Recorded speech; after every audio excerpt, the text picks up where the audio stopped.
இன்றைக்கி வந்து என்ன லஞ்சுனா முள்ளங்கி சாம்பாருக்கு பருப்பு, தக்காளி, மஞ்சத்தூள், பெருங்காயத்தூள் எல்லாம் போட்டு வேக வச்சுட்டு முள்ளங்கியும் வெங்காயமும் வதக்கி அந்த பருப்பு வேக வச்சல்லையே அதிலேயே போட்டு மிளகாத்தூள் கொஞ்சம் புளியும் கரைச்சி ஊற்றி தேவையான அளவு தண்ணி ஊற்றி ஒரே ஒரு விசில் விட்டு எடுத்தேன். சூப்பராக சாம்பார் ரெடி ஆகிடுச்சு. விசிலே வரலனா கூட ஒரு 10 நிமிஷத்துக்கு மேலே ஆஃப் பண்ணிவிடுங்க. அந்த ப்ரெஷர்லேயே கூட நல்லா வெந்துடும். ஏன்னா முள்ளங்கிலாம் வதங்கி தானே போடுறோம். அதனால் லாஸ்ட்டாக வந்து தாளிப்பு வெங்காயம், கருவேப்பிலை, சீரகம் எல்லாமே போட்டு தாளித்து அது கூட கொத்தமல்லியும் தூவி இறக்கிட்டேன். இன்றைக்கி பொரியல் வந்து பார்த்திங்கன்னா காராமணிக்காய் பொரியல் தான்.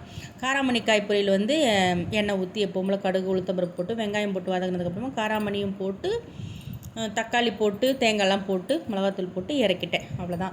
இன்றைக்கி வந்து பார்த்திங்கன்னா தோசை வந்து இன்றைக்கி ஆனியன் பொடி தோசை மாதிரி போடலாம் அப்படின்னு சொல்லிட்டு திடீர்னு தோணுச்சு. சரி ரொம்ப நாள் ஆச்சு, நானும் செஞ்சு எடுத்துகிட்டு போய் எங்கள் வீட்டுக்காரர் கொடுத்தா. எங்கள் வீட்டுக்காரர் சொல்கிறார், நேற்று நைட்டு தான்ப்பா ஆனியன் பொடி தோசையை நீ செய்யலை, நான் யோசித்தேன் அப்படின்னு சொன்னார்.